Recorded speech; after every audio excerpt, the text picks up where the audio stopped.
Ce sont deux filières majeures du secteur agricole ivoirien, l'EVA et le palmier à huile. L'EVA en Côte d'Ivoire, c'est plus de 600 000 hectares et plus de 160 000 planteurs. La production est de 600 000 tonnes pour le caoutchouc sec et 1 400 000 tonnes pour la production brute.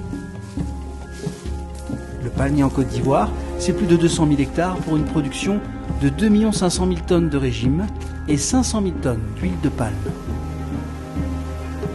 Il s'agit donc de filières importantes en termes de production, mais aussi en termes d'emploi et de chiffre d'affaires. 500 milliards de francs CFA par exemple pour la filière EVA. Mais derrière ces chiffres se cachent de nombreux défis à relever pour les deux filières qui depuis quelques années traversent des difficultés. On a constaté que ces 10 dernières années, il y a eu des perturbations dans le bon fonctionnement de ces filières. Perturbations qui concernaient donc les services rendus aux planteurs, perturbations qui pouvaient concerner le respect des prix, perturbations qui peuvent concerner donc la contribution de ces filières à l'amélioration du cadre de vie même des planteurs. Et lors de l'une des tournées du président de la République, les planteurs ont dit vous avez fait des réformes dans le cacao. Aujourd'hui, les planteurs de cacao se portent très bien.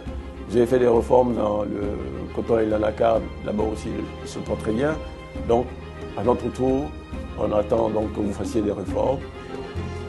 C'est donc dans ce contexte que le 31 octobre 2018, le Conseil EVA palmier à huile est né avec une ambition forte. Notre ambition, c'est de redonner une nouvelle dynamique de croissance à ces deux filières. Comme je dis, il y a un bon chemin qui a déjà été parcouru, mais le potentiel est tel qu'on ne peut pas s'en tenir à cela. Donc pour nous, c'est de pousser les acteurs à aller vers de meilleures pratiques, une meilleure façon de faire, de sorte donc à tirer le maximum de potentiel. Pour ce faire, le Conseil veille au bon fonctionnement de l'ensemble de la chaîne des deux filières et travaille étroitement avec les interprofessions qui sont à la tâche au niveau opérationnel. La IPH pour le palmier, la Promac pour l'EVA. En amont, cela passe par la recherche en laboratoire sur les plants, le conseil agricole pour partager les bonnes pratiques, ou encore la mise en place de mécanismes de financement des exploitations pour les planteurs. Vous avez des secteurs qui sont très demandeurs, par exemple d'intrants, c'est le cas du palmier à huile. L'EVA, c'est moins important en termes de consommation d'intrants, mais le palmier à huile, on a perdu tellement en termes de rendement qu'aujourd'hui on est obligé de passer par un traitement de choc, si on peut dire ça comme ça. Donc une phase d'urgence où il faut remettre de l'engrais au pied des arbres et ça se chiffre à beaucoup de milliards. Mais comment y arriver? L'une de nos missions, donc, c'est de contribuer à lever des fonds au bénéfice du secteur.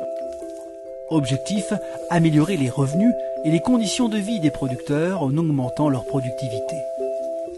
Le Conseil EVA palmier à huile travaille également sur un nouveau mécanisme de prix entre le producteur et l'usinier. Mais ce n'est pas la seule mission du Conseil. Parmi nos missions, le gouvernement nous demande également, en plus du mécanisme de prix qu'il faut réviser, de mettre en place un mécanisme de soutien.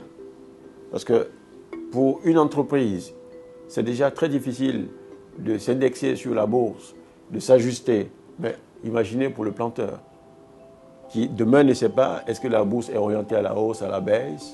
Donc le planteur est demandeur d'une certaine sécurité pour avoir de la visibilité sur son revenu, un peu comme ça se passe dans la filière cacao où il y a un prix garanti qui est communiqué pour la campagne. Autre mission du Conseil EVA palmier à huile, fixer de nouvelles règles de positionnement géographique des unités de transformation. Pour avoir une usine là et puis une autre usine à 100 mètres ou à 200 mètres. Et donc, ça crée l'environnement de compétition qui, au final, devient malsain. Parce que dans cet environnement de compétition, la relation entre planteur et industriel ne tient plus. Donc, moi, je peux débaucher le planteur du voisin, le voisin peut débaucher mon planteur, mais qu'advient donc-il de tout ce que j'ai financé, préfinancé comme intrant? Donc, il nous revient de faire en sorte qu'il y ait des zones exclusives d'opération dans lesquelles donc, cette relation de planteur et usinier, que cette relation se consolide.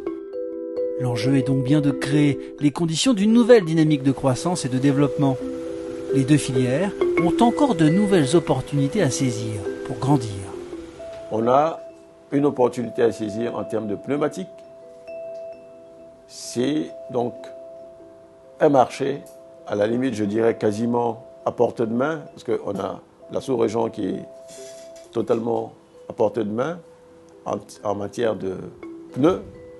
Vous avez l'huile de palme qui est demandée partout en Afrique et on est deuxième producteur africain d'huile de palme. Avec le potentiel qu'on a, on peut très vite passer à une place de premier producteur africain.